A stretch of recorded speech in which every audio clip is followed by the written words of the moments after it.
in the start of the 1974 San Francisco fall opera season, I had been contracted to do some smaller parts, and also I had to do, I think I either did Madame Butterfly or La Boheme in student productions, and I had a good role with Joan Sutherland and S. Clermont.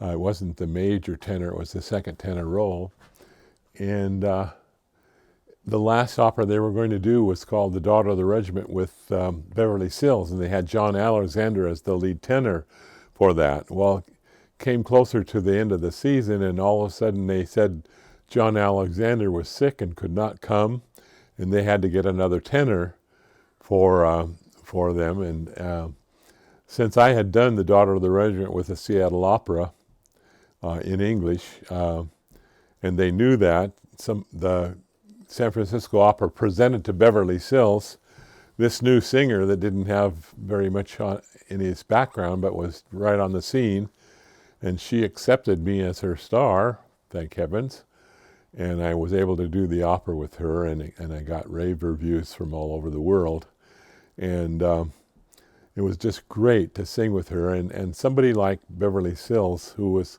kind of the reigning diva in the world, one of the reigning divas in the world, along with Joan Sutherland and Leontine Price, and I sang with all three of those singers that fall season.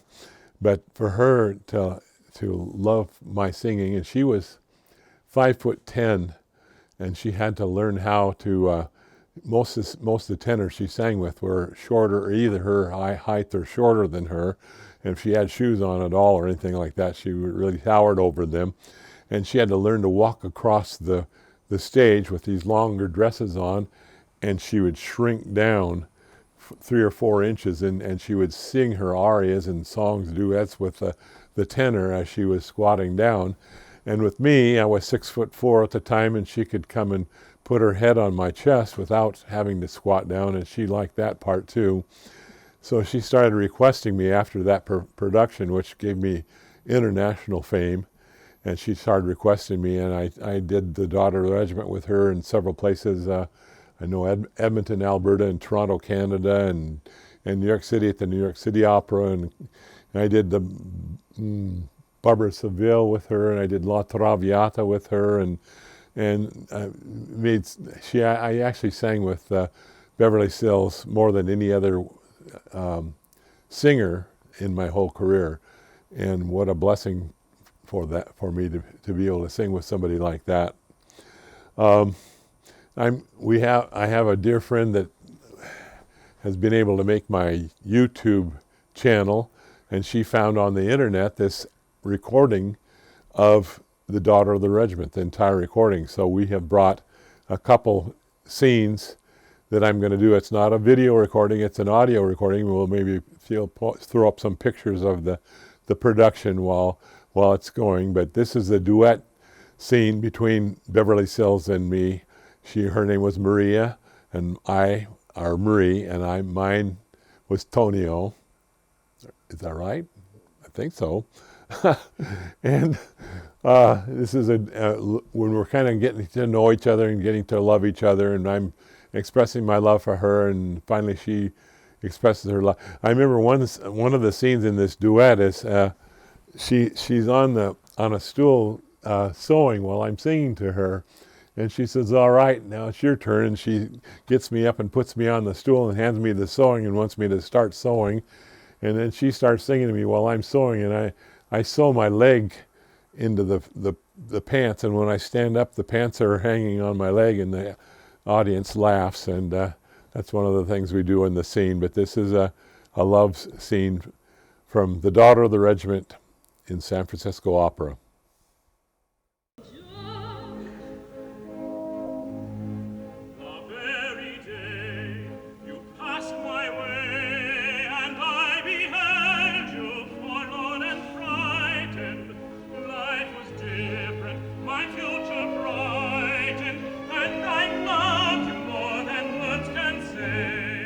Sir, you're wrong. It's your imagination. Your imagination.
Little